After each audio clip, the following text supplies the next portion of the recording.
And we're back. Time for Isabel. They're somewhere between the Bahamas and Florida in 1994. The sky was so clear Isabel could see the Milky Way. Her gaze was on the stars, but she wasn't really looking at them. She wasn't really looking at anything. Her eyes were blurry from tears. Next to her, Senora Castillo sobbed in her husband's arms, her shoulders heaving. Like Isabel, she had been crying ever since Ivan died. Senor Castillo stared out over his wife's head, his eyes vacant. Louis kicked out the silent engine, rattling bolts that held it down. He buried his face in his hands, and Amara hugged him tight. Ivan was dead. Isabel couldn't grasp it.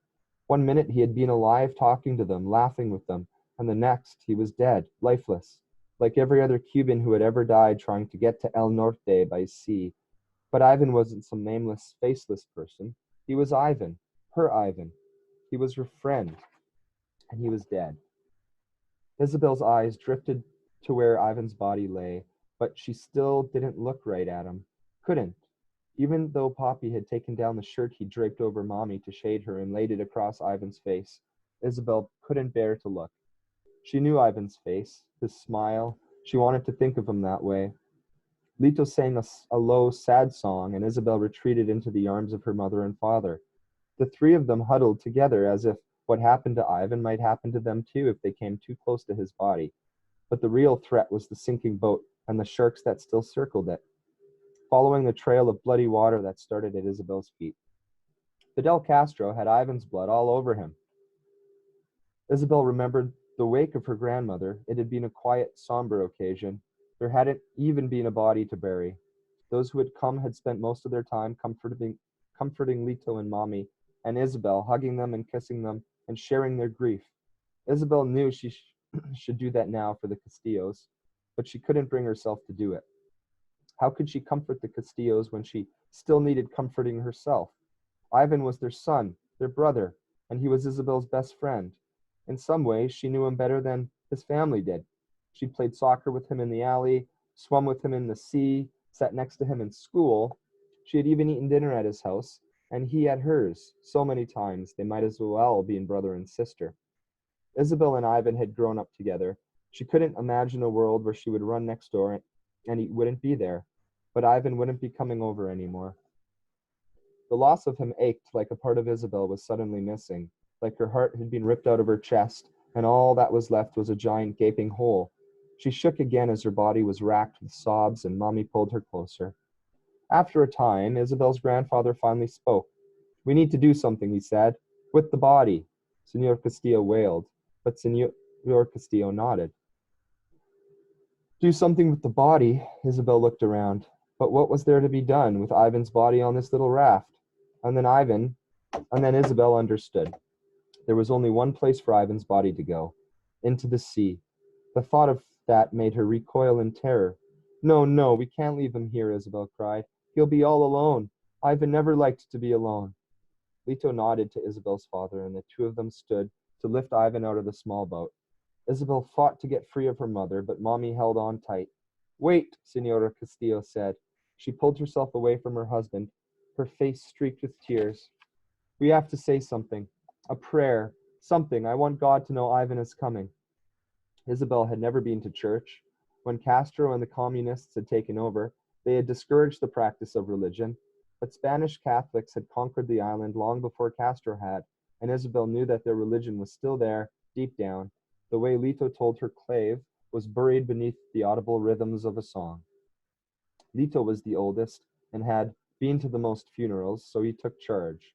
He made the sign of the cross over Ivan's body and said, Eternal rest grant unto him, O Lord, and let perpetual light shine upon him. May he rest in peace. Amen.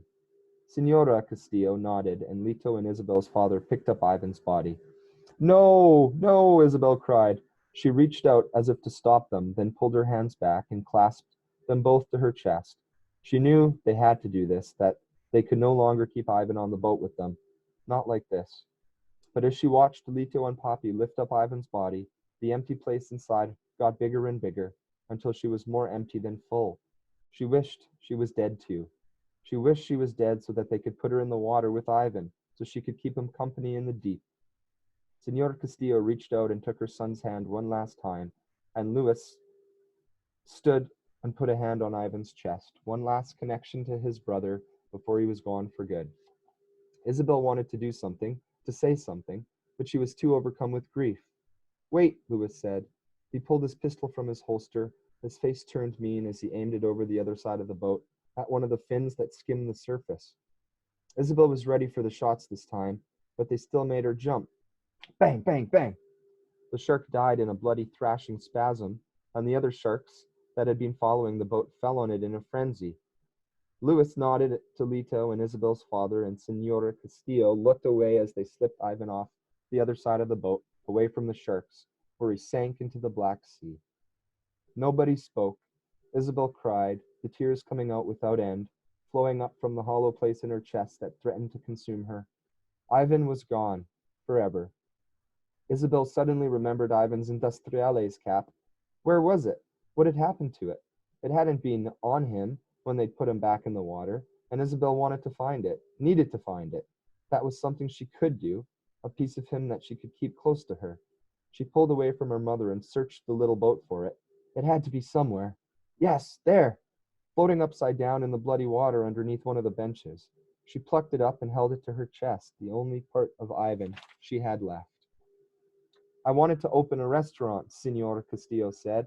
He was right next to her, and the sound of his voice, almost a whisper, made Isabel jump. When we were talking the first night, everybody was telling each other that what they wanted to do when we got to the US. Senor Castillo went on, but I never said I wanted to open a restaurant with my sons. Something sparkled on the dark horizon, and at first Isabel took it to be one of the stars in the white scar of the Milky Way, twinkling in her watery eyes. But no, it was too bright, too orange, and there were others just like it, all clustered on a horizontal line separating the black waters from the black sky.